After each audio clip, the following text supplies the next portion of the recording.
Boa noite, senhoras e senhores. É um prazer podermos conversar aqui mais uma vez. O estudo aqui é uma conversa para nós podermos aprender um pouco mais. Eu sou só o mediador do conhecimento que os Espíritos trouxeram para nós. Então nós vamos trazer algumas informações e quem quiser complementar, trazer alguma pergunta para que a gente possa esclarecer, fiquem à vontade, tá bom? Como a Cíntia já começou dizendo, essa temática aí, ela foi escolhida exatamente porque nesse mês de maio existe um movimento mundial chamado Maio Amarelo, no qual são tratados assuntos relacionados à questão da segurança do trânsito. Aqui a gente traz uma questão no histórico dele em relação à formatação desse movimento. Ele surgiu acompanhando o sucesso de outros movimentos, igual o Outubro Rosa e o Novembro Azul. O mês de maio foi escolhido porque tem uma proposta da ONU.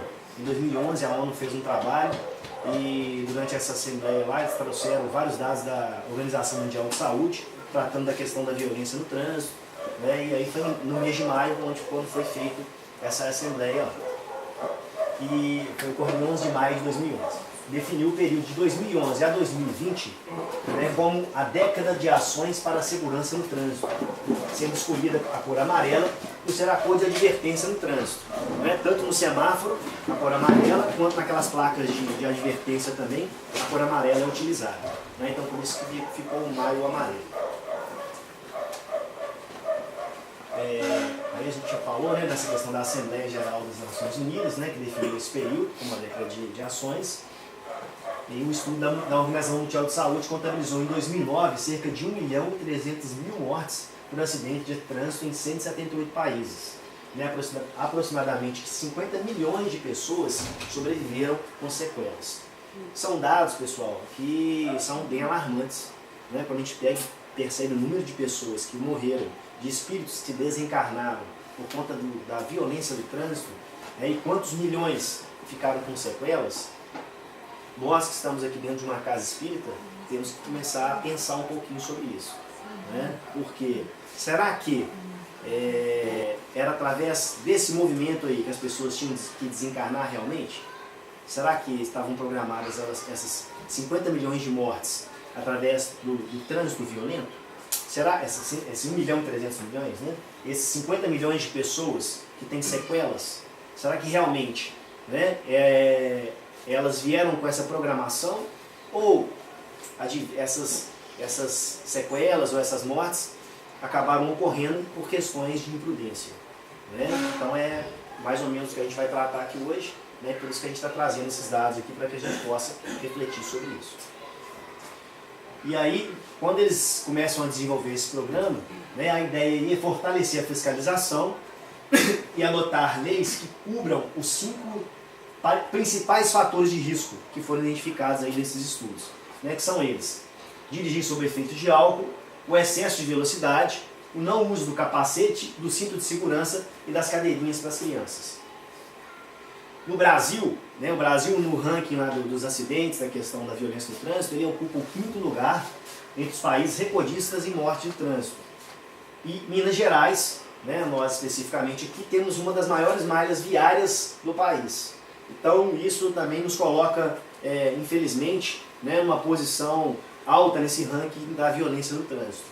Logicamente por conta dessa grande malha viária, então a tendência realmente é que ocorram mais acidentes. Até pela questão geográfica, muitas curvas, muitas serras, então isso vai impactando para que isso aconteça. E aí aumenta mais ainda a nossa responsabilidade, enquanto mineiros, de conscientizarmos a nossa própria população, porque nós transitamos nessas estradas que nós temos aqui. Nós especificamente aqui pela MG30, que liga Belo Horizonte a Nova Lima, Riacima e Raposos, nós temos aqui curvas perigosas, um declive acentuado ali quando a gente vem de Belo Horizonte. Então são locais que geralmente são palcos de acidente. Essa semana mesmo a gente teve um problema ali, uma carreta que ocorreu ali.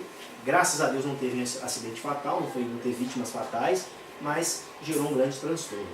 Então é algo que realmente a gente tem que discutir né, e pensar e refletir sobre a nossa responsabilidade e tentar esclarecer as outras pessoas, porque na realidade quando a gente pega uma estrada, além de orar por nós, nós temos que orar a Deus para que os outros motoristas também tenham consciência. Confere? Porque na realidade quando você está indo numa estrada que não tem uma divisão ali, né, a qualquer segundo pode vir um veículo, né, quando da contramão ali e nos atingir, pode acontecer qualquer situação dessas aí. Vou voltar aqui, né, que a gente falou ali sobre as 5 principais consequências, e aí a gente tem que pontuar essas 5 consequências, porque elas estão exatamente dentro do nosso campo de estudo aqui hoje, que são as imprudências humanas. Dirigir sob o efeito de álcool. Eu acredito que o grupo que a gente tem aqui hoje, ninguém faça isso. Mas pode ser que nós tenhamos na nossa família alguém que faça. Né? Tenhamos amigos, porque a gente está inserido numa sociedade onde a bebida alcoólica é trazida como algo que... A bebida alcoólica é uma droga? Não. Normal, né? As pessoas, você vai falar de droga com as pessoas, elas falam assim, não, álcool não, bebida alcoólica, cerveja, não, que isso? A bebida alcoólica é uma droga, não é? Só que as pessoas na nossa sociedade a consideram como algo, ela é tão aceita socialmente, né, que acaba sendo absorvida de uma maneira assim, não, supernaturalizada. E aí é o grave problema, porque as pessoas consomem, né, de uma maneira, é para relaxar, tem sempre alguma questão aí que as pessoas vão utilizar para justificar o consumo da bebida alcoólica. E aí, mais para frente a gente vai falar sobre isso, mas especificamente álcool e direção é uma mistura fatal. A gente teve na nossa região aqui há poucas semanas um acidente com uma vítima fatal na MG30 em Riacima, né, na cidade de Riacima. E a notícia que a gente teve posteriormente foi que as pessoas que estavam dirigindo o veículo estavam embriagadas e o cara que sofreu o acidente também estava embriagado. Estava tendo uma festa da cerveja, coisas que a gente infelizmente vê pela nossa região, acredita que seja algo tão legal, né? Mas que é algo para a gente começar a repensar. Né? Será que realmente vale a pena a gente ter esse tipo de festa? Né? Será que a gente não deveria fomentar festas com outras características, né? Com outras questões? Então é algo para a gente pensar. As outras questões ali, né? O excesso de velocidade, a situação da pessoa às vezes está com uma pressa danada, né? Saiu 5 minutos atrasado e aí quer ganhar aquele tempo ali, imprimindo uma velocidade incompatível com as rodovias, incompatível com a segurança do próprio veículo, né? Que às vezes não sofre aí uma manutenção adequada, ou às vezes não tem condição realmente de transitar naquela velocidade, né, naquela rodovia, e acaba muitas vezes vindo a acidentar-se, podendo perder a vida, podendo ficar com sequelas. Outra questão que está no nosso cotidiano. Né? Cada um de nós aqui sabe que às vezes, tem que chegar naquela reunião, tem que chegar naquele compromisso, e ao invés de nós nos programarmos para sairmos meia hora mais cedo, né, 1 hora mais cedo, né, se antecipar as problemáticas que podem acontecer, a gente vai, não, daqui a pouco eu saio, aqui vou resolver isso aqui, vou resolver aquilo outro, e aí quando a gente vai sair para o compromisso, muitas vezes acaba cometendo, né, esse tipo de infração que pode ser fatal. As outras 3 questões ali, né, que são vinculadas exatamente à questão da segurança, principalmente das pessoas que estão no veículo, é o uso do capacete para motociclistas, o uso desse cinto de segurança para veículos de 4 rodas e o uso de cadeirinhas para crianças. Às vezes, pessoal, as pessoas acham que, o cinto de segurança incomoda, não, é rapidinho, eu vou sair daqui, eu vou na padaria ali em cima. E eu ia até passar um vídeo para vocês, mas depois o Espírito de Luz me tocou e falou assim, não é agradável. Eu recebi um vídeo ontem, mostrando várias cenas, hoje em dia as pessoas têm mania de colocar câmeras dentro do carro, e várias cenas de acidentes mostrando dentro do veículo, né? Então assim, uma criança solta no banco de trás e arremessada no para-brisa, uma situação bem chocante, né? Que infelizmente a gente precisa até divulgar muitas vezes, para que as pessoas tomem um choque de realidade, para que elas percebam que as situações podem acontecer, e é fração de segundos, pessoal. A questão do trânsito, né? A questão da gente se envolver num acidente, é assim, é o celular ali no painel, às vezes na frente, ele tocou, chegou uma mensagem, você não precisa nem pegar ele não, você desvia o olhar para o aparelho celular, você já perdeu o seu foco de atenção. E ali numa fração de segundos pode aparecer um veículo que você não percebeu, uma pessoa atravessando a rua, né? E aí acontecer algo que a gente não deseja. Então a gente tem que realmente, né, refletir sobre isso e tomar providências para evitar ao máximo, né, que situações de distração estejam próximas de nós. Né? Então, assim, tem o celular, hoje em dia, depois de receber vários vídeos, né, e a gente ir tomando consciência disso, hoje em dia o que eu estou fazendo? Estou pegando o celular, guardando dentro de uma bolsa e colocando atrás. Então, na hora que eu parar o carro, né, aí sim eu vou dar atenção pro celular. Guto, eu quero te perguntar, o celular não seria uma cesta? Sim, exatamente, né? Com certeza. Não, e hoje, na realidade, né? Não só falar também. Isso, as mensagens. Exatamente. Porque essa pesquisa foi em 2011, ainda não estava tão. Né? Exatamente. Né? Os aplicativos como o WhatsApp, que hoje né, são aplicativos de comunicação que mais puxam a nossa atenção, não é? Então, realmente, hoje em dia, se a gente colocar, você poderia estar em primeiro lugar, né? A situação do telefone celular, com certeza. Então a gente tem que ter muita atenção quanto a isso e orientar as pessoas do nosso convívio, ok? Porque, igual eu acredito, né, tenho quase certeza que a maioria das pessoas que estão aqui já tem consciência dessas questões, são pessoas que já têm responsabilidade, mas no meio de nós, né, são inúmeras as pessoas que ignoram isso. Eu mesmo na minha atividade profissional, enquanto policial militar e fiscalizador do trânsito, né, uma das infrações que eu mais percebo é a infração de falar no celular. Inclusive hoje a legislação ela já vem aplicando uma multa maior ainda, né? Antigamente era um valor, entre aspas, baixo, hoje em dia o valor vem aumentando, exatamente para tentar coibir cada vez mais esse tipo de ação. Porque as pessoas, mesmo às vezes pagando caro, né, a multa eu acho que está girando em 200 e poucos reais, né, não é muito barato para você atender uma ligação. Confere? Mas as pessoas ainda assim continuam.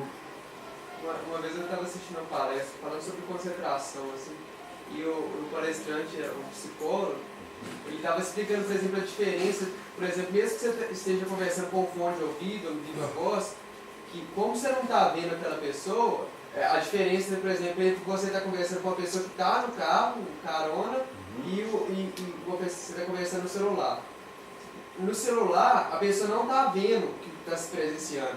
Então, por ela não estar vendo, assim, a sua voz ela tem você tem que dar um tom que vai dar todos os detalhes da sua conversa, você vai tentar passar pela fala. Né? Quando você está conversando ali com a pessoa, ela está ciente da situação que está acontecendo. Por exemplo, numa situação de maior perigo, o carona ele vai ficar calado e para deixar você ficar livre ali para tomar as providências. Né? E o telefone não tem isso, a pessoa não sabe que você está numa situação de perigo. Exatamente. Então, as pessoas que estão dentro do carro, elas têm essa visão. Estão vivenciando com você a mesma situação, né? Exatamente. Com certeza.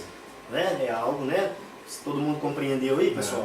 Né? A dimensão do perigo, como é que ele é muito maior quando a gente está conversando com alguém ao telefone. Né? Mesmo nos veículos onde tem lá a tecnologia Bluetooth, não, eu converso pelo painel do carro e tudo mais. Né? É a mesma questão. Né? A gente retira uma parcela grande da atenção que nós estamos tendo ali, né, na via, né, para que a gente possa dar atenção para aquelas pessoas que nós estamos comunicando. E às vezes são problemas complexos, né, que exigem que nós movimentemos maior parte do raciocínio para aquela conversa, e aí vai só ampliando, né, a condição de perigo que nós vamos nos colocando e colocando as terceiras pessoas, né, que às vezes estão ali transitando pelas ruas ali sem qualquer outra preocupação, e nós acabamos ali por prejudicar essa questão. E aí, né, a gente vai adentrar agora mais profundamente nas questões vinculadas ao estudo e o que a doutrina espírita nos traz. O que os espíritos trazem para nós ali no Livro dos Espíritos, especificamente, para conversar com a gente sobre isso. As questões, algumas questões que estão lá, que nos fazem refletir sobre essa condição nossa de ser humano, de espírito reencarnado, e a relação que nós temos com as nossas ações, né, para a gente perceber se realmente é imprudência, ou é destino, ou é fatalidade. Não, já estava escrito assim, era para acontecer. Né? Tem questões no livro dos Espíritos que tratam relacionado à morte especificamente, né? Que os Espíritos falam, não, a hora da morte ela já está determinada. Não é? Vocês conferem isso aí? Né? Eu não me recordo agora o número da questão, 800 e alguma coisa. Mas nós temos o caso do suicídio indireto também. Né? E a gente vai falar sobre isso aqui agora para a gente poder pensar. Então, né? Na questão 828, no item A, né, tem essa fala lá dos Espíritos dizendo assim, ó, quanto mais inteligência tem o homem para compreender um princípio, tanto menos perdoável é de o não aplicar a si mesmo. Em verdade vos digo que o homem simples, porém sincero, está mais adiantado no caminho de Deus do que um que pretende parecer o que não é. O que nós vamos tirar aqui dessa fala, né? Pessoal, a questão da questão, quanto maior a inteligência, quanto maior o acesso ao conhecimento das questões, né, relacionadas à experiência nossa enquanto espíritos aqui na Terra, maior é a nossa responsabilidade. Né? Hoje nós estamos falando de segurança no trânsito. Então, se eu sair daqui hoje e não colocar o meu cinto de segurança e acontecer algo comigo, eu estou duplamente responsabilizado nesse sentido. Não é? Porque a atitude nossa é muito mais importante do que o conhecimento. Implementar na nossa vida as coisas que nós estamos aprendendo, tanto na doutrina espírita quanto em outros campos de sabedoria, tem muito mais importância do que nós guardarmos, né, apenas no campo do saber. Essa é a grande questão. E aí a gente pega ali a questão 843, né, para a gente poder pensar. Questão 843, Kardec pergunta lá, tem o homem o livre-arbítrio de seus atos? Temos o livre-arbítrio, pessoal? Sim. Temos ou não temos? Está tudo determinado já. Não, você vai sair com essa roupa hoje, Deus que quis assim. Né? Puxa vida, pegando tudo para Deus, já terceiriza tudo, né? Terceirizar a responsabilidade de tudo é muito fácil, né? Aí a resposta, né? Pois que tem a liberdade de pensar, tem igualmente a de obrar. Sem o livre-arbítrio, o homem seria uma máquina. Né? Ou seja, somos homens, somos seres humanos, somos espíritos reencarnados que temos nas nossas mãos a grande responsabilidade das escolhas, de fazermos os movimentos, né, em relação ao que nós queremos, ao que acreditamos, para que lado nós vamos nos movimentar. Existem situações, logicamente, que anterior ao nosso processo de reencarnação, nós, enquanto espíritos, fizemos essa escolha também, utilizando no nosso livre-arbítrio, nós fizemos N escolhas. Entre elas aí é um detalhe importante, né? Depende do nível, logicamente, de condição do espírito, para que nós possamos fazer determinadas escolhas. Ok? Existem espíritos que eles não têm essa condição de escolha. Mas o espírito atingindo um nível de consciência um pouco maior, ele vai fazer a escolha. Não, essa reencarnação, eu quero reencarnar homem ou mulher por causa disso, daquilo outro. Né? Tem todo ali um planejamento reencarnatório, o qual ele vai falar assim, não, olha só, não, essa condição aqui para mim talvez vai ser ruim, não estou indo bonito demais, espera aí, dá um defeitozinho aqui, porque senão, né, eu vou ser arrastado pela questão da vaidade, né, a questão, nossa, a vida financeira minha está muito fácil, dificulta um pouquinho aí, porque senão facilmente eu vou escorregar, e aí vai, né, nós vamos fazendo essas escolhas, e aí quando a gente reencarna, as coisas já estão escolhidas por nós mesmos. E nesse processo, a gente vai fazendo outras escolhas também dentro do campo que nos cabe ainda de movimentação na nossa vida. Esse é o processo do livre-arbítrio, né, no campo prático da nossa vida. Uma outra questão lá, a 848, ela diz assim, servirá de escusa aos atos reprováveis o ser devido à embriaguez, à aberração das faculdades intelectuais? O indivíduo está embriagado e aí ele perde a consciência, confere? Alguém já viu ou já patrocinou a própria embriaguez? É complicado, né? A maioria de nós, né, principalmente durante a juventude, acaba sendo atraído, né, e acaba consumindo ou álcool ou até uma outra droga que nos entorpece. né, que causa ali uma alteração no estado da nossa consciência. E aí aquela questão, e aí, como é que é a nossa responsabilidade quando a gente, a partir do álcool ou a partir de uma outra substância, né, tem uma atitude não adequada devido àquela alteração do estado de consciência? É maior a nossa responsabilidade ou é menor? É 2 vezes. Eu acho que é a mesma, né? É a mesma? É 2 vezes, né? E aí? Vamos ver o que os espíritos responderam ali, né? Deveria ser a mesma. Deveria ser a mesma? Tá tranquilo? Tem que ser a mesma? Ou tem que ser maior ou tem que ser menor? Maior, né? Você que promoveu a estágio. Tem 2 vezes errado. Né? Você que se colocou na situação. Vamos ver o que os espíritos responderam ali, né? Opa, assim. Os espíritos disseram ali, olha. Porque na verdade ele perguntou se servia de desculpa, né? De excusa, né? Ele fala assim, não, porque foi voluntariamente que o ébrio se privou da sua razão, para satisfazer as paixões brutais. À vontade. Em vez de uma falta, comete 2 faltas. Não é mesmo? Então, pessoal, quando nós, pela nossa própria vontade, né, nos movimentamos a consumir algo que altera o nosso estado de consciência, nós somos culpados 2 vezes, porque fomos nós quem fizemos o consumo daquela substância e, em razão desse consumo, né, ficamos ali. Aí vão buscar um entendimento mais amplo ainda, né, da espiritualidade. Quando nós alteramos o nosso estado de consciência, pessoal, nós ampliamos o nosso campo mediúnico. Correto? Então a tendência de facilitar a influência dos espíritos negativos na nossa ação, ela maximiza. Ok? É o que a gente percebe nitidamente, né, nas pessoas embriagadas. Pessoas geralmente ficam mais violentas, têm tendência a cometerem ações assim que no cotidiano jamais fariam. Ok? Observe, né? Não sei se vocês consomem ou se participam de festas onde as pessoas consomem bebida alcoólica, façam essa experiência. Observem as pessoas depois, um momento antes de terem consumido uma bebida alcoólica e momentos depois, né, que já tenham consumido. Como é que a mudança do comportamento, ela geralmente é para o estado de alteração, muitas vezes, vou utilizar um termo estranho, tá? Para não ficar, né? Porque geralmente é um comportamento negativo, né? É algo que não é legal, não é uma coisa bacana. Né? As pessoas às vezes falam assim, não, mas eu fico mais alegre, né? Não, é que aí a conversa flui melhor. Em conversa com pessoas que largaram a bebida alcoólica há pouco tempo, elas comentando comigo que elas acharam interessante porque continuavam a frequentar a mesma roda de amigos e perceberam que, como ela mais não consumia bebida alcoólica, ela não conseguia permanecer muito tempo com aquele grupo, porque depois do consumo de bebida alcoólica, o nível da conversa ele alterava de tal maneira que ele já não sentia mais a vontade para estar ali.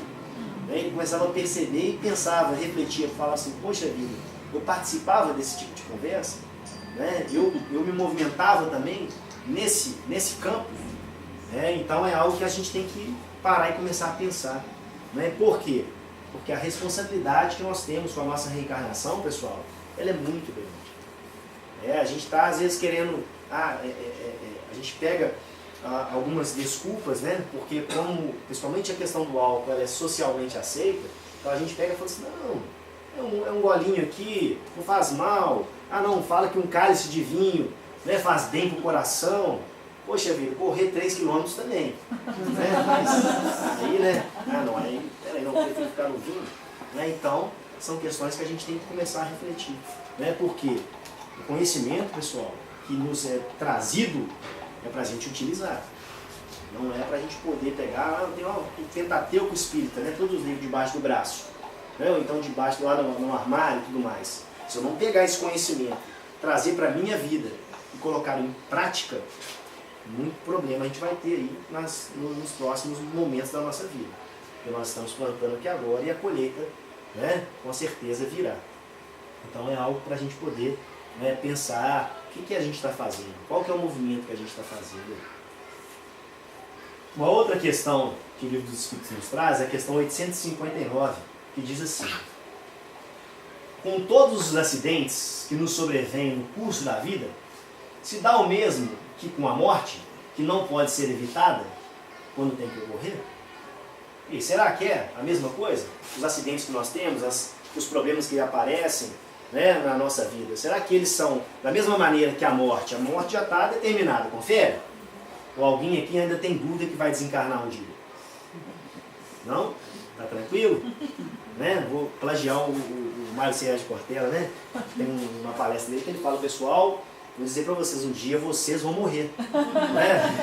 Iremos, né? Desencarnar. Hoje a gente tem uma dimensão, né, um pouco mais ampla disso. Um dia nós deixaremos o planeta Terra, deixaremos esse corpo físico, né? E voltaremos para o plano espiritual, e são esses movimentos os naturais. Então, esse movimento a gente sabe que ele é esperado. Mas e os movimentos das situações, problema que a gente tem na nossa vida aí? Os acidentes que acontecem no percurso da nossa reencarnação. Será que todos eles já estavam programados ali? Para a gente entender melhor aqui, né? A gente acabou de falar aqui sobre a questão da embriaguez através da bebida alcoólica. Eu saí, fui lá no bar, me embriaguei, peguei a direção do carro, fui dirigindo, estou chegando na porta da minha casa, atropelo um gato. Vai ficar tranquilo, né? Atropelei um gato. E aí? Estava determinado na minha vida que aquele gato teria que morrer atropelado? Será que é isso? O universo conspirou para que isso acontecesse? Né? Ou eu tenho responsabilidade? Ceifei a vida de um animal que estava simplesmente transitando ali porque a minha consciência não tinha condição de perceber, né, pelo meu estado de embriaguez, e aí, consequentemente, aquele acidente ocorreu. Então vamos ver o que os Espíritos trazem para nós de informação para a gente poder entender isso daí. São de ordinário coisas muito insignificantes, de sorte que vos podemos prevenir deles e fazer que os eviteis algumas vezes, dirigindo o vosso pensamento, pois nos desagradam os sofrimentos materiais. Ou seja, os acidentes, pessoal, a própria espiritualidade, ela não agrada aos nossos amigos espirituais os acidentes que nos acontecem, os desvios das rotas que nós mesmos somos responsáveis. Eles não ficam satisfeitos com isso, pelo contrário. Né? Quem gosta quem tem criança em casa, quem tem um sobrinho, ou já conviveu com uma criança, que acha interessante o menino chegar na beira lá da tomada, enfiar o dedo e fica lá esperando ele tomar um choque. Enfim, vai naquela lá que é 220. Viu? Tá vendo? Quem é que faz isso aqui? Dá um ferrinho pro menino enfiar lá dentro. Não é? Não. Pelo contrário, a gente protege. Não é? A gente não protege as crianças. A gente orienta, fala, não, meu filho, não vai lá não, ali dá choque. Né? Tenta fazer alguma coisa, até dar uma apertada na mão, aqui, ó, faz assim, ó, né? Tenta mostrar para o menino de alguma maneira que aquilo ali não é agradável.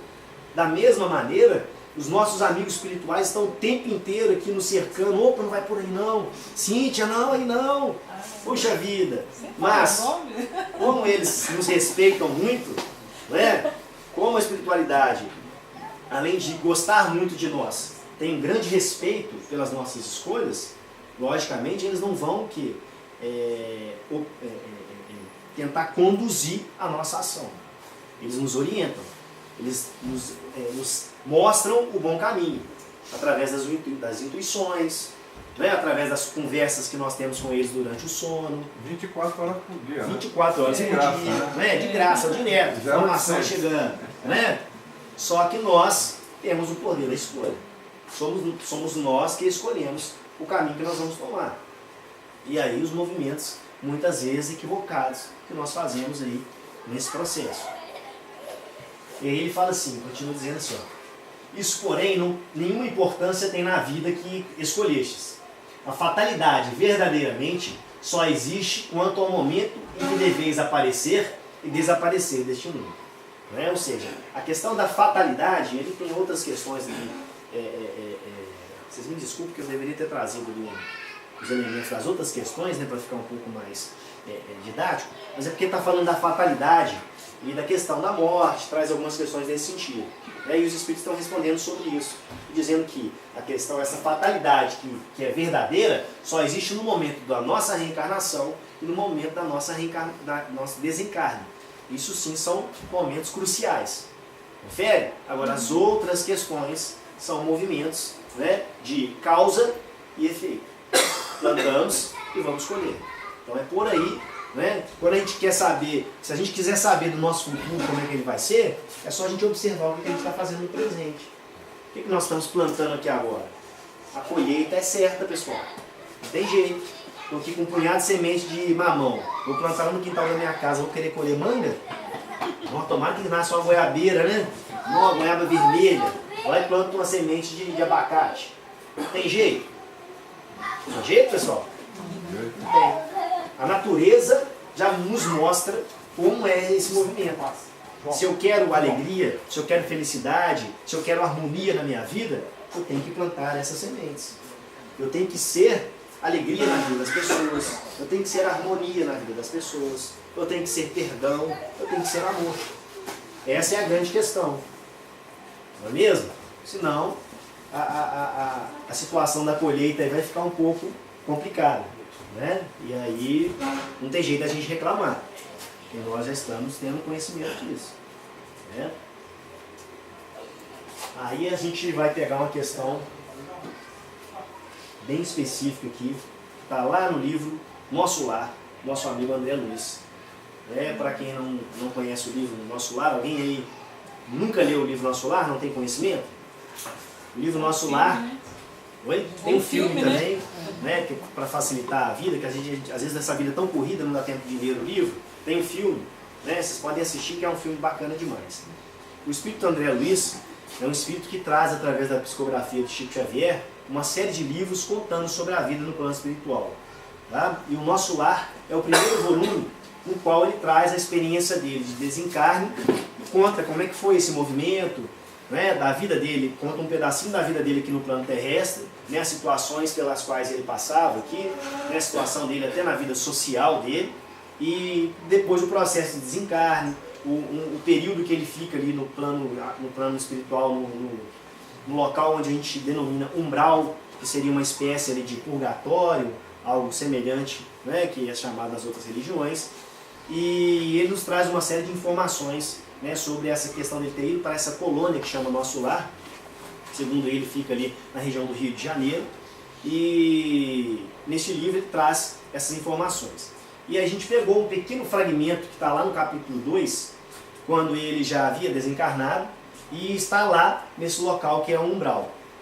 E aí ele começa a escutar, né, as pessoas que estão lá, os espíritos que estão lá, gritando com ele assim, ó, suicida, suicida, criminoso, infame. Aí ele diz que gritos assim cercavam-no de todos os lados.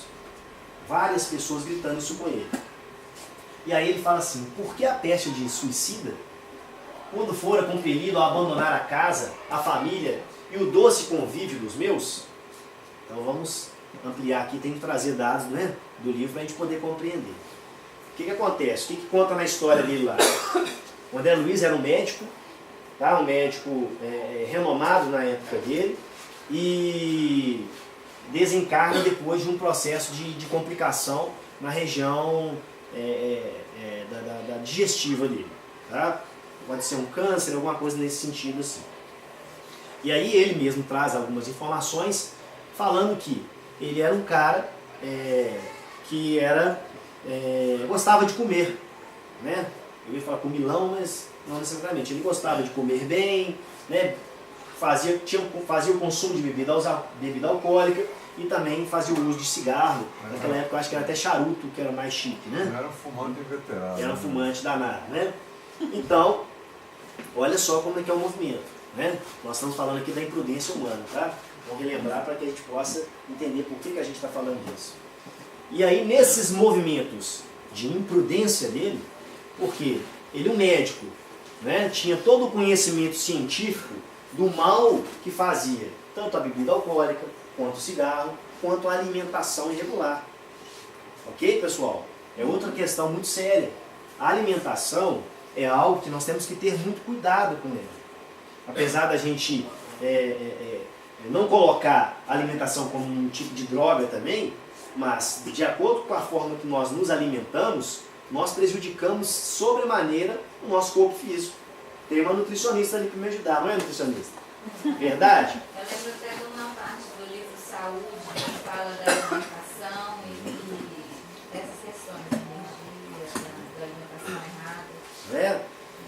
Gente, a questão da alimentação, ela envolve, né, uma série de situações que elas impactam diretamente na manutenção da saúde do nosso corpo físico, né? E aí, o que acontece? Os vários corpos que nós temos, eles se comunicam, né? Então, quando eles se comunicam tanto do mais sutil para o mais grosseiro, que é o corpo físico, esse que nós estamos utilizando, quanto do mais grosseiro para o corpo sutil também. Então, quando a gente consome determinado tipo de alimento, nós estamos influenciando as nossas outras dimensões. E isso tem um impacto muito grande na forma como nós lidamos com a nossa reencarnação, com as outras pessoas. Faz muita diferença. Vou falar uma experiência para vocês aí. Quem já comeu uma feijoada na sexta-feira, né? Sexta-feira na hora do almoço, sol quente, aí come aquela feijoada, coisa boa, e vai voltar para o serviço. Vocês ficam super animados para trabalhar. Uma alegria danada. E como é que é? Uma letargia total, né? Todo mundo até deprimido, né? Porque a gente não vai adentrar nessa questão específica, mas tem uma série de fatores aí, né, que influenciam diretamente no nosso corpo físico, na questão do processo de digestão e tudo mais, né? O trabalho que gera para o nosso corpo esse processo de digestão, determinados tipos de alimento, como é que isso impacta, né, nessa situação do nosso corpo físico, aí, na resposta que ele dá, né, para que a gente possa estar ali vivenciando de uma maneira tranquila. Para completar a alimentação, como você mesmo disse, tanto no nosso corpo físico, aquilo que a gente alimenta errado uma vida toda leva a doenças, né? E tanto que a gente fala que se a gente se alimentasse corretamente desde cedo, a gente evitaria algumas doenças que poderiam ter sido influenciadas por causa de uma má alimentação. Hoje já tem mais estudos falando de câncer, o próprio diabetes, são as mais simples que a gente fala, hipertensão. E também agora já está tendo mais conhecimento relacionado ao espiritismo, né? Falando da energia, tá? Com a questão da carne, da feijoada, mas a alimentação foi uma das causas do desencarne do André Luiz, não é isso? Exatamente. Então, pessoal, por que eu estou falando disso, né? E aí é engraçado porque quando eu estava pensando no estudo eu nem tinha pensado sobre isso, mas a espiritualidade vai nos direcionando, né? Por quê? É algo que fala da nossa imprudência. Porque quantos de nós aqui realmente pensamos na hora de alimentar? Quantos de nós aqui tem realmente uma reflexão sobre isso? E pensa assim, peraí, nossa, comer isso aqui talvez não vai ser tão bom assim para mim. Vai impactar o meu corpo físico de maneira X ou Y. Poxa, ir nesse rodízio aqui, empanturrar de comida, né? O cara pensa, não, o preço é alto, então tem que comer. Né? E vai, arrebenta. Né? E ali, poxa, aí a gente não pensa, né, no nosso fígado, no nosso estômago, na nossa vesícula, né, os diversos órgãos que vão ter que trabalhar ali para poder processar todo aquele material que nós estamos ingerindo, né? Por causa desse movimento simplesmente brutal que a gente tem, né? Porque eu tenho que valorizar, né, os R$80 que eu estou pagando, né? Comprei no peixe urbano, né, mais barato e tal, então eu tenho que garantir aqui que eu vou sair daqui satisfeito. Mas a gente sai muitas vezes muito mais que ser satisfeito, a gente sai passando mal. Não é? Estou falando de mim, tá, pessoal? Eu tinha esse costume de ir na pizzaria, no rodízio de pizza, apesar de ser vegetariano, de fazer uma série de controles ali na questão alimentar. Eu tenho uma série de restrições ali, porque a gente vai pegando na literatura, vai pegando no conhecimento de outros campos de sabedoria, a gente vai utilizando isso na nossa vida. Eu acho que a gente tem que ter esse cuidado, mas às vezes eu faço esse deslize. Não, vou na pizzaria, no rodízio de pizza. E aí eu no período noturno, que é o mais complicado. Quando a gente se empaturra de comida de noite, pessoal, é certeza que na madrugada a gente vai passar mal. Não tem jeito, né? Então eu ia e passava mal na madrugada inteira. E aí eu parei um dia e falei, gente do céu, o que eu estou fazendo, né? Que estupidez que é essa? A gente troca ali 3 horas de rodízio ali, de prazer gustativo, né, por 4 horas depois de sofrimento. Será que vale a pena? Será que é isso realmente? E o nosso corpo, o impacto que tem nele? Então é algo que a gente tem que começar a refletir. É um equilíbrio, né? Também não precisa claro, cortar nada e tal. Exatamente. Não, hoje, então vou dar a dica, hoje eu já vou no rodízio na hora do almoço. mais tranquilo, né? Fico sem comer uns 3 dias, né? Aí vou lá e como bastante. Aí depois você corre aqueles quilômetros que você faz. Aí não, volto pra casa correndo, né? Pagando pra poder. Enrolando. Danado. Mas é tudo dentro de um processo de equilíbrio, tá, pessoal? Agora, qual que é o grande drama? E aí é a situação danada, né? Por quê? A gente está inserido num contexto já de uma alimentação tão inadequada que a gente às vezes acha que o equilíbrio é cortar só um pouquinho daquele algo que a gente consome, mas já está muito além do necessário, né? Então o equilíbrio muitas vezes, pessoal, a gente tem que trazer muito para baixo. Consumo de sal, de açúcar, né? São valores absurdos, né? São absurdos os valores que nós temos hoje de alimentação. A gente está alimentando as nossas crianças com uma taxa de açúcar, uma quantidade de açúcar, né? Tem estudos que falam que uma criança hoje de 5 anos de idade, ela já consumiu a mesma quantidade de açúcar de uma pessoa de 50 anos lá na década de 50, né? Do século passado. Mesma quantidade de açúcar. O cardiologista, o Laí Ribeiro, né? Ele é meio comprometido, mas ele fala assim, você dá refrigerante pro seu filho, você está dando veneno para ele. Exatamente. Ele pega pesado mesmo nisso. Sim, Isso é uma verdade, né? Aí tem que pegar, né? Porque a gente não toma consciência. Será? O que será que a gente vai mudar na nossa vida? A gente está aqui hoje falando sobre as imprudências. Confere? E aí? Será que a gente vai mudar alguma coisa? Será que a gente vai repensar mesmo, colocar em prática? Será que eu vou sair daqui hoje e falar assim, peraí, deixa eu pensar, nossa, isso aqui que eu estou fazendo é imprudência. Será que a gente vai fazer isso realmente? Ou não? Oi? Depois da dor de barriga, geralmente, né? A gente pensa, né? Mas você tem uma ressaca, você fala, nunca mais eu nunca bebo. mais, né? Daqui a pouco você já tá lá de novo. Eu Então, fico pensando muito assim, que essas coisas no campo material são as coisas mais simples. sim. Assim, se a gente pensar que é muito mais fácil eu sair, por exemplo, eu posso sair daqui agora pegar meu carro e já praticar várias coisas que foi dito aqui, que eu já tenho conhecimento. Agora, eu não vou sair daqui e deixar de ser, sei lá, invejosa, por exemplo. É muito mais difícil eu lapidar uma imperfeição moral do que uma imperfeição, um vício material. E pensar que nem isso que é mais fácil, a gente não consegue, né? É tenso. É mais difícil, a gente não, assim, eu estava lendo uma matéria sobre, falando que a gente é justamente viciado em açúcar. O açúcar não existe na natureza, assim, dessa forma, açúcar cristal, sim, né? E a gente coloca açúcar no suco, a gente coloca açúcar em tudo. A gente toma café com açúcar, chá com açúcar, tudo, açúcar o tempo todo. E a gente não precisa de todo esse açúcar. E eu estava lendo isso tudo falando sobre isso. Se a gente tirar o açúcar, de repente você sai daqui agora e para de comer açúcar. A gente entra em abstinência, de tanto que você vai ter dor de cabeça, você vai ter um monte de reações e a gente não percebe esses vícios que a gente tem.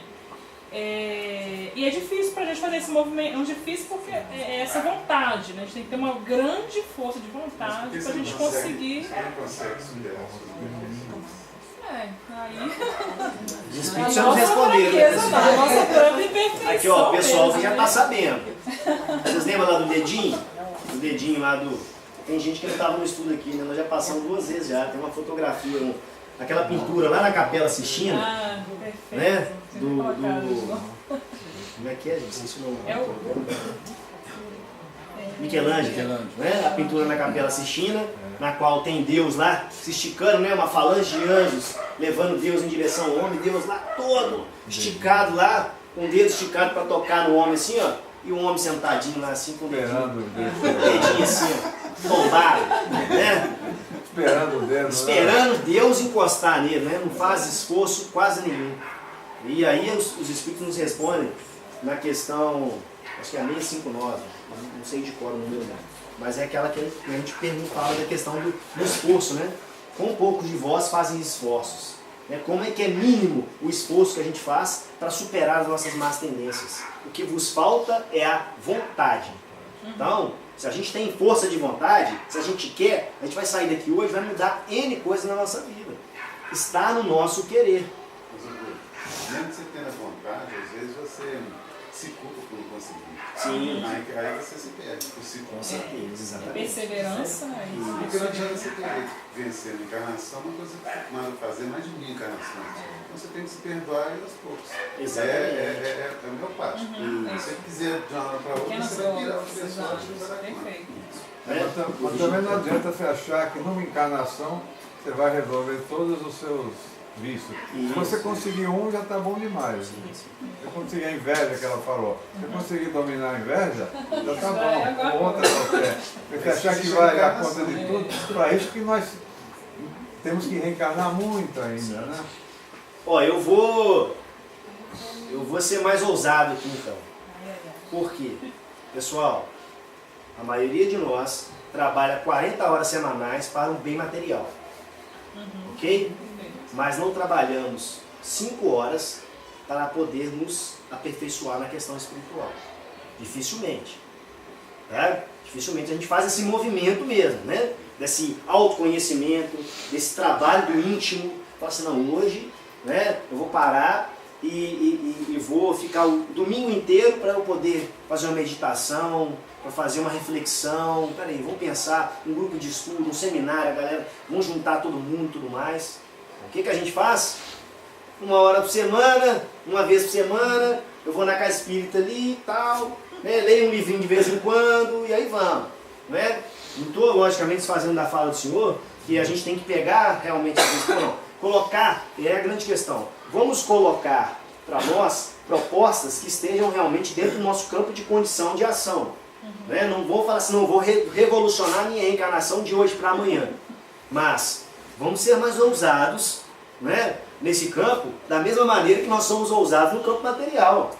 Né? Porque a gente se esforça para comprar o carro do ano, para trocar de carro, para comprar uma casa maior, para comprar uma roupa de marca, para fazer isso ou aquilo outro. E muitas vezes nesse processo de reencarnação a gente é tão modesto com as coisas que a gente tem que fazer realmente. Né? E aí eu vou falar mais uma vez do livro Voltei, do irmão Jacó, que hoje eu estava lá em casa conversando com meu pai sobre ele. Né? Fala exatamente sobre isso. O irmão Jacó ele fez, ele construiu o Parque Gráfico da FEB, uma coisa gigantesca, maravilhosa, né? Na época que ninguém queria editar livros espíritas, né? Fez um trabalho gigantesco no sentido da divulgação do espiritismo. É um trabalho maravilhoso. Foi presidente da FEB. Foi o presidente da FEB. Confere? Só que o que acontece quando ele desencarna?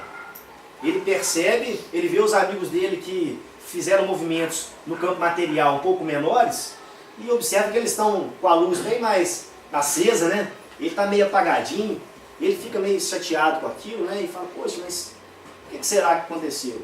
E o Bezerra de Menezes, que foi auxiliar no processo de desencarne dele, falou com ele, Jacó, em qual movimento, né, você se empenhou mais? Essa é que é a grande questão. Em que movimento que a gente está se empenhando? Né? Qual é o tempo que a gente está dedicando para realmente o que interessa? O que interessa mesmo no processo de reencarnação, pessoal, é o nosso processo de evolução. É a nossa melhora do campo moral. É isso que interessa realmente. Só que o mundo coloca milhares de coisas ao nosso redor. São N opções para que a gente possa, opa, não vou para lá agora, não, agora eu vou para cá, não sei o que, não, eu fiz uma faculdade, vou fazer uma pós-graduação, vou fazer um mestrado, vou fazer um doutorado, aí, pô, morreu. Chega lá, do outro lado, não, estou cheio de diploma aqui, mas peraí, cara, você foi lá para trabalhar exatamente a questão do orgulho, e na verdade, quando vai ver, você era o cara mais orgulhoso, né, porque eu sou doutor, eu sou isso ou aquilo outro. Você, na verdade, você potencializou ainda mais a sua dificuldade. E aí? Não estou dizendo que não seja bom fazer esses movimentos, pelo contrário. Mas façamos com consciência do que nós estamos fazendo. Façamos para promover a nossa condição espiritual e promover as outras pessoas também que estão ao nosso redor. Promover a condição de elevação espiritual das pessoas que estão ao nosso redor. Essa que é a grande questão. E aí é exatamente a nossa temática. A nossa grande imprudência é exatamente fazer o movimento todo para o campo material, todo para o campo, né, que a ideologia capitalista que a gente está inserido nela fala para a gente. O que a ideologia capitalista fala? Que eu tenho que produzir, que eu tenho que ter condição material, que eu tenho que consumir. O consumismo o tempo inteiro bombando na nossa cabeça, eu tenho que consumir, é isso que eu tenho que fazer, consumir. E a gente aprisionado nesse processo. Esquece. Né? Esquece. E aí, pessoal? Como é que fica? Como é que fica a nossa questão espiritual? Se caiu um meteoro aqui agora, desencarnou todo mundo. Ó, nossa, caramba. Eu estava cheio de dinheiro lá no banco para comprar um carro novo, não é? Mas não fiz mudança nenhuma no meu íntimo. Essa que é a grande questão. Olha o quanto nós somos imprudentes no nosso processo de reencarnação. Essa é a grande questão. Né? A gente tem que despertar para isso. Então eu vou falar novamente para a gente não poder ficar deprimido também. Né? Não ficar culpado, né, Lígia? Pessoal, estamos nos movimentando hoje, às vezes, num campo não mais adequado. Então vamos observar. Né? Hoje nós vamos chegar em casa, fazer igual o Santo Agostinho nos orientou, fazer uma análise. O que eu fiz durante o dia de hoje? Fiz o bem? Fiz o quanto de bem? Poderia ter feito mais? Opa, então amanhã eu já vou acordar com atenção para isso. O que eu vou fazer de bem hoje? O que eu posso fazer de bem hoje? Para mim? Não, para a humanidade. É para a humanidade, gente. Nós estamos aqui para trabalhar para Jesus e para a humanidade. É assim que nós vamos nos iluminar. Fora da caridade não há salvação. Então, se eu sei que fora da caridade não há salvação, o meu foco tem que ser em fazer o bem. E fazer o bem para a humanidade. E fazendo o bem para a humanidade, eu estou fazendo o bem para mim também. Enxergando outra que a gente precisa enxergar, né? Exatamente. É esse que é o processo. Não tem outra saída. E a gente às vezes fica tentando se enganar. Ah, não, mas não, porque eu tenho que fazer isso. Calma. Né? Foca no que Jesus ensinou pra gente. O que o Espiritismo veio e clareou? E aí? A gente com esse campo de conhecimento vastíssimo, esse tanto de informação, né? Já lemos trocentos romance e tal, vai na mesa mediúnica, escuta o Espírito falando, não, eu errei nisso. É quando você vai ver, não, fazendo a mesma coisa. Vou desencarnar e vou vir aqui na mesa mediúnica dar trabalho, né? Não, gente, pelo amor de Deus, que eu fiz isso, que eu fiz aquilo. Poxa, nós temos na nossa mão ferramentas maravilhosas de transformação, conhecimento imenso para modificarmos a nossa vida, para nos promovermos enquanto espíritos e promover as pessoas que estão ao nosso redor. Vamos utilizá-lo da melhor maneira possível. Ok? Então, se for uma coisa, né? Não tem saída. Ou você tem extensão do outro, ou então você nunca vai saber quem é você. Exatamente. Exatamente. Nós estamos aqui para descobrir nós mesmos. Sim. Né? E aí, essa questão, o conhece a ti mesmo, quando você começa a perceber que esse conhecer a ti mesmo é você indo ao encontro ao outro, vendo a dificuldade do outro, que você começa a descobrir as suas dificuldades também, é nesse processo, quando você começa a perceber que você, poxa, eu não consigo fazer isso, não consigo ajudar aquele outro, por que eu não consigo? Aí você começa a entender, eu não consigo por causa disso, por causa dessa dificuldade minha. Aí que você tem que se empenhar mais nele, não, eu vou ajudar aquela pessoa ali que eu tenho dificuldade de ajudar, porque aí eu vou me transformando, né? Eu vou tendo que alterar as condições que às vezes me travam. Às vezes, poxa, eu não consigo ajudar fulano, porque fulano é muito difícil. Mas peraí, aquela dificuldade dele é exatamente o que vai falar comigo, vai me mostrar o que eu tenho que aprender, né, em questão de paciência, de resiliência, de transformação da minha condição moral, para que eu possa acessar o outro, acessar os outros corações e a partir desse movimento, né, me conhecer e me promover ainda mais. Essa que é a grande questão. Né? Esse que é o grande movimento que nós temos que fazer para modificarmos. E aí modificarmos geral, pessoal. Não é... E aí um grande detalhe, tá? Porque nós estamos num momento, né, de efervescência aí nacional, movimentos acontecendo na capital federal, movimentos até muito violentos, infelizmente, porque a ideologia que está dominante é a ideologia da violência. Não é através dela que nós vamos mudar isso. Não é. Ok? Nosso Mestre Jesus já nos mostrou como é que é através da amorosidade. Mahatma Gandhi, agora há pouco tempo, nos ensinou também novamente. Francisco Cândido Xavier também. N outras pessoas estão aqui no planeta Terra nos mostrando isso. Mas algumas pessoas querem ainda falar que não é através da violência, tem que quebrar, tem que acontecer. Não, não é isso. Nós temos que nos mobilizar a partir do amor. Aí sim nós vamos fazer a diferença. Essa é a grande questão. Quando cada um de nós arregaçar as mãos e falar assim, não, eu vou amar mais, vou ajudar mais as pessoas, vou promover as pessoas, vou educar as pessoas. A partir do momento que a gente começa a educar as pessoas, que as pessoas começam a tomar consciência, aí nós vamos alterar totalmente, né, a condição não só da nossa cidade, quanto do nosso estado, quanto do nosso país, quanto do nosso planeta. Essa é a questão. Não tem outro caminho. Não tem. Vamos deixar de ser imprudentes, então, e ficar escolhendo, né, os caminhos inadequados aí nessa movimentação. A gente encerrando aqui, ele fala o seguinte: o Espiritismo dá a ver as coisas de tão alto que perdendo a vida terrena 3/4 partes da sua importância, o homem não se aflige tanto com as tribulações que acompanham.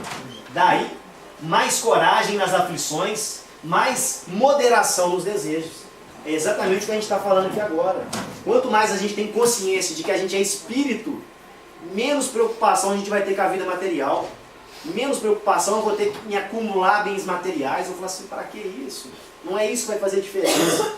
Né? Eu posso pegar essas coisas, lembrei que agora é algo assim, eu ia pegar esse fragmento do filme, esqueci. Quem já assistiu a Lista de Schindler aqui? O filme que fala da Segunda Guerra. Eu assisti há muitos anos atrás, e aí depois, há pouco tempo atrás, com a nova consciência que eu tenho, né, eu fui assisti-lo novamente. Algo fantástico no final do filme é quando ele, mas só para a gente entender aqui, o Schindler ele era um grande industrial na época lá, e durante a Segunda Guerra ele estava se aproveitando, né, pegando os judeus ali como escravos para poder trabalhar na fábrica dele. Só que tinha um contador dele lá, que era o braço direito dele, estava pegando mais gente ali para salvar vidas na realidade. E aí, no primeiro momento, ele deixou aquilo acontecer por questões financeiras, ele estava ganhando dinheiro com aquilo, e no segundo momento ele já começa a fazer realmente pelo amor, né, por salvar a vida das pessoas. E no final ele salvou centenas de vidas. Mas, quando ele chega lá no final do filme e ele começa a fazer um exame da consciência dele, aí ele vai e pega um broche dele assim e fala assim, isso aqui seriam mais 2 vidas.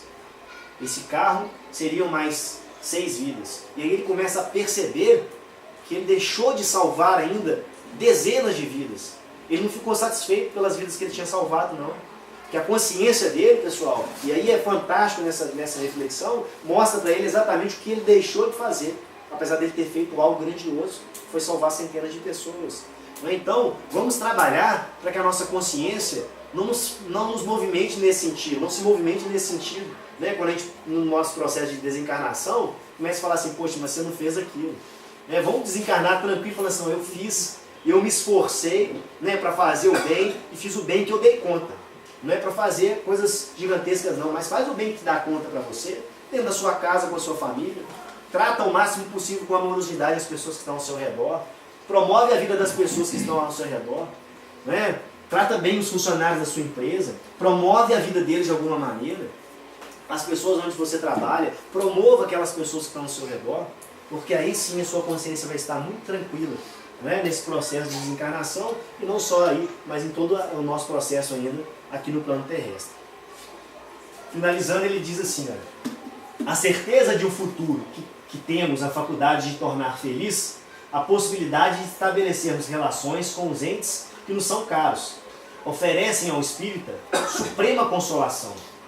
O horizonte se lhe dilata ao infinito, graças ao espetáculo a que assiste incessantemente na vida de além-túmulo, cujas misteriosas profundezas que é facultade sondar.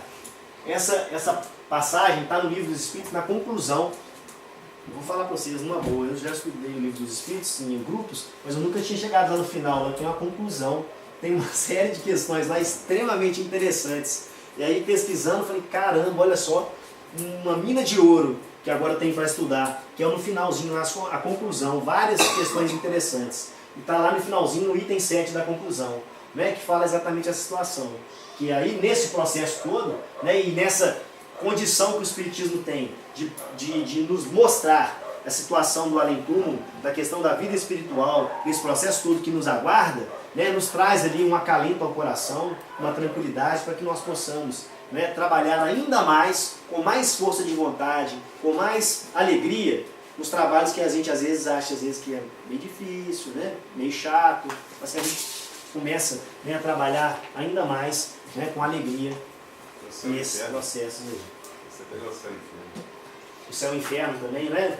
Traz ali uma série de questões para que a gente possa compreender essas dimensões. Ok, pessoal?